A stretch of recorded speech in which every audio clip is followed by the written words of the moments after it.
दोस्तों बेंगलुरु की एक बुजुर्ग महिला जिनकी एज 65 साल थी, स्कैमर्स ने उसका भी लिहाज नहीं किया और पूरे 77,000 रुपए का फ्रॉड इनके साथ में कर डाला। दरअसल इन्होंने ऑनलाइन एक मिल्क ऑर्डर किया था जिसकी एड वेड आती रहती होगी इनके इलाकों के अंदर, और उसके बाद में वो दूध मंगाने के बाद में इनको पता लगा कि ये दूध तो ख़राब हो रखा है, फट रखा है। तो इन्होंने कहा कि इसको रिटर्न कैसे कराऊँ। अब इन्होंने किसी तरीके से ऑनलाइन सर्च किया होगा, आजकल जैसे लेडीज़ कर देती है कि ऑनलाइन गूगल से पूछ लिया कि इस कंपनी का दूध हमने मंगवाया, कैसे रिटर्न करवाएं। तो कई सारे पेजेस खुल जाते होंगे, उसमें से इनको एक नंबर मिल गया। उसके बाद में इन्होंने उस नंबर पे कॉल लगाया कि भैया हमारे पास में ये फटा हुआ दूध आ गया। तो उन्होंने कहा कि ठीक है, हम व्हाट्सएप पे आपको मैसेज करके इंस्ट्रक्ट करते हैं। और व्हाट्सएप से उन्होंने जो इंस्ट्रक्ट किया वो आपको मालूम होगा किस तरीके से चलता रहता होगा, लेकिन यहाँ कुछ अलग था। यहाँ पे इन आंटी को पूरा ही इंस्ट्रक्ट कर दिया कि भैया आपके पास में कौन सा बैंक अकाउंट है, ये वाला बैंक अकाउंट है, कौन से सिम से लिंक है, इसी नंबर से लिंक है। तो ऐसा करिए, आप फ़ोन पे इंस्टॉल कीजिए। इनको लिंक दी गई कि इस पे क्लिक करो, वो इंस्टॉल किया। प्ले स्टोर से किया इन्होंने इंस्टॉल, ऐसा नहीं कि किसी और ऐप से, फ़ोन पे इंस्टॉल करवा दिया। फ़ोन पे इंस्टॉल करवाने के बाद में कहा कि अब आपका यूपीआई सेटअप करवाते हैं। यूपीआई सेटअप करवा दिया इन्होंने पूरा। देखो कितनी तसल्ली से काम किया है। यूपीआई सेटअप करवाने के बाद में इन्होंने क्या किया कि अपना फ़ोन नंबर डलवा दिया वहाँ पे जहाँ पर पैसे ट्रांसफ़र करवाने थे। तो इन्होंने कहा कि इस नंबर से ही आपको पैसे रिसीव होंगे। अब महिला इतनी ज़्यादा पढ़ी लिखी नहीं थी, उन्होंने ट्रांसफ़र पे क्लिक करके इनका नंबर भर दिया। उसके बाद में इन्होंने कहा हमारा एक सीक्रेट कोड है 77000।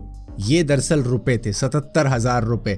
वो कोड बता के इन्होंने डलवा दिए कि ये डालिए आंटी जी। और फिर इनको मालूम चलता है कि इनके बैंक अकाउंट से 77,000 रुपए निकल चुके हैं। जब घर में कोई पढ़ा लिखाया होगा उसने बताया कि आपके साथ में ये फ्रॉड हो चुका है, आप किन चक्करों में पड़ गई, पूरे 77,000 रुपए बैंक अकाउंट से निकल चुके हैं। जिसके बाद में फिर FIR लगवाई, लेकिन पैसा निकल गया तो निकल गया। अब देखो वापस आता है नहीं आता। वैसे तो ज़्यादातर केसेस में पैसा वापस आता नहीं है, क्योंकि ये बड़े चालाक होते हैं जो स्कैमर होते हैं। किसी और के नाम पे अकाउंट खुलवाते हैं और जैसे ही पैसा ट्रांसफ़र हो जाता है ये निकाल भी लेते हैं, और उसके बाद में अकाउंट जाए तो जाए, इनको परवाह नहीं है। दोस्तों ओलागा लोइक जो कि एक लड़की है US के पेंसिल्वेनिया की रहने वाली, वहाँ पे कॉलेज स्टूडेंट है, 20 साल की। इनका एक यूट्यूब चैनल भी है जिसपे सिर्फ 15,000 फॉलोअर्स ही हैं, लेकिन इनका फेस चाइना के अंदर यूज़ किया जा रहा है डीप फेक की वीडियोस के अंदर। और ये ही सिर्फ इकलौती नहीं है, ऐसी कई सारी लड़कियां हैं जिनका फेस चाइना यूज़ कर रहा है डीप फेक के अंदर, जो कि उतनी ज़्यादा पॉपुलर नहीं है। बस उनको अच्छा लगना चाहिए कि हाँ ये फेस सही रहेगा अपने प्रोपेगेंडा के लिए। तो इस तरीके से चाइना अब उठा रहा है, क्योंकि इनको बोलनी चाइनीज़ भी नहीं आती, लेकिन उस वीडियो के अंदर ये चाइनीज़ भी बोल रही है और रशिया की काफ़ी ज़्यादा तारीफ़ कर रही है। हालांकि ये मूल रूप से यूक्रेनियन है और ये यूक्रेन की ही बुराइयाँ कर रही है उस वीडियो के अंदर एज ए रशियन बन के, कि ये रशियन है, और चाइनीज़ के अंदर ये यूक्रेन की बुराई कर रही है कि किस तरीके से रशिया सही कर रहा है। तो इस तरीके की चीज़ें और इस तरीके का प्रोपेगेंडा फैलाने के लिए अब डीप फेक का यूज़ किया जा रहा है चाइना के अंदर, रशिया के अंदर, ताकि वो अपनी बातों को बड़े ही कॉन्फिडेंस के साथ में फैला सके। क्योंकि डीप फेक इतनी जल्दी पकड़ में आता नहीं। हाँ कोई एक्सपर्ट पकड़ ले तो पकड़ ले, लेकिन बाकी लोग पकड़ नहीं पाते हैं, जिसकी वजह से इस तरीके का यूज़ किया जा रहा है।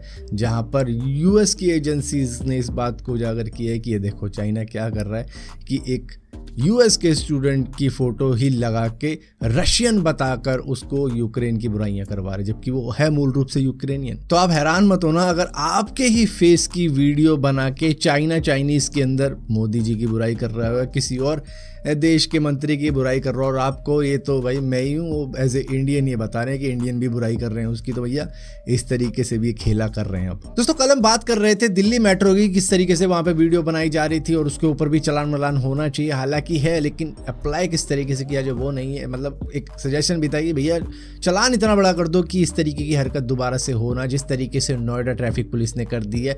ये लोग एक वीडियो बना के चल रहे थे जहाँ पर 3 बंदे बैठे हुए, 2 लड़कियाँ हैं, एक लड़का है, और यहाँ पर 30,000 का चलान इन पर डाल दिया गया कि तुम 3 बंदे बैठे हो, उल्टे सीधे बैठे हो, हेलमेट नहीं है किसी के पास में, भी केयरलेस ड्राइविंग हो रही है। और जिस तरीके का एक्ट किया जा रहा है वो भी वल्गर एक्ट, उसको देखते हुए भी कुछ एक्स्ट्रा ही फाइन ले रहे हो। तो 30,000 रुपए का फाइन लगा दिया गया है इनके ऊपर कि बनाओ और इस तरीके की रील। दोस्तों मालदीव्स के प्रेसिडेंट मोहम्मद मोइज़ू अब किस तरीके से इंडिया के पांव पकड़ रहे हैं, इंडिया की रिक्वेस्ट कर रहे हैं कि हम रिपेयर करने को तैयार हैं इंडिया के साथ अपने टाइज, और कोशिश करेंगे कि जैसे रिश्ते पहले थे वैसे ही कर दिए जाएं, क्योंकि अब इनको जो 400 मिलियन का लोन चुकाना है उसकी बारी आ चुकी है। तो उसके लिए कह रहे हैं थोड़ा सा कम कर दिया जाए तो अच्छा रहेगा, ये रहेगा। इनको अच्छी तरीके से मालूम चल चुका है कि जो जो मेडिसिन हम इंडिया से मंगवाते थे वो $2 की पड़ती थी और बाहर देश से मंगवाने पे वो मेडिसिन करीबन $180 से लेकर $200 तक की पड़ जाती है। तो यहाँ पर अंतर आप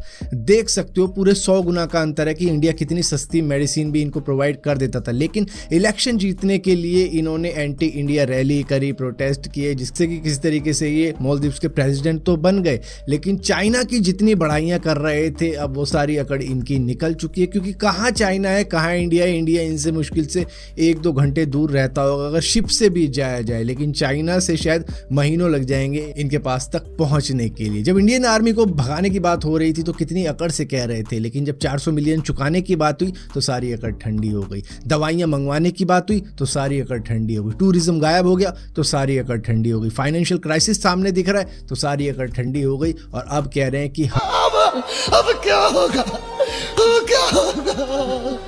हम इंडिया से बातचीत करने को राजी हैं, रिश्ते अगर पहले जैसे हो जाएं तो ही अच्छा है।